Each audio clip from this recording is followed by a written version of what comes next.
Every year on my birthday, for as long as we were married, my husband gave me the same gift. A thin silver bracelet, identical to the one before it. He always handed it to me in front of our friends and family, like it was the most romantic thing in the world. He told everyone he was keeping our little tradition alive, one bracelet for every year of our love. And every year I smiled, and I thanked him, and I pretended it meant as much to me as he said it meant to him. The truth is, I never liked those bracelets. They were thin and plain, the kind of thing you could find in any shop. A real gift means someone paid attention, that they know what you quietly love. These said nothing. But Michael loved the story of it. He loved the way people called him thoughtful, the way other women turned to their husbands and asked why they never did anything like that. So I kept quiet, year after year. Then one evening, his company held a formal event, and for once he brought me along.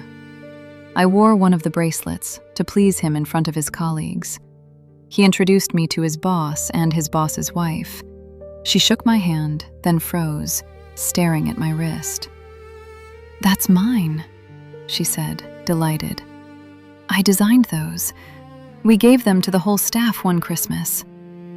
One Christmas, 1 year, not 11.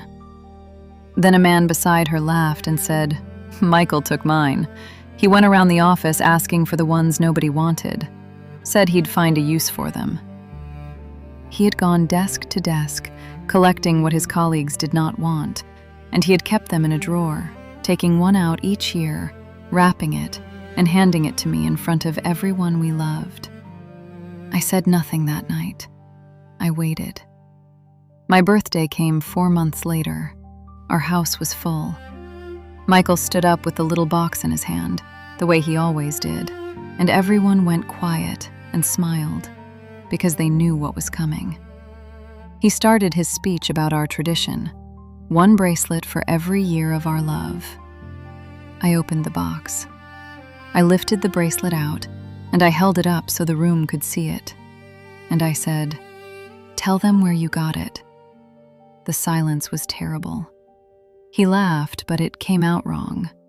He said my name, quietly, like a warning. I asked him again. And when he still said nothing, I told them myself. Every word of it. The desks, the drawer, the ones nobody wanted. My mother put down her glass. His sister looked at the floor. I set the bracelet on the table in front of him, and I did not raise my voice once. I did not need to. He had spent 11 years performing for that room. I simply let the room see him. Not long after that, I left. On my first birthday alone, I walked into a shop and bought myself something I had always quietly wanted. It was the first gift in years that was truly mine. I still wonder how many were left in that drawer, how many more years he was ready to give me. If you found out that a gift you had thanked someone for had cost them nothing at all, would you have said something or kept it to yourself?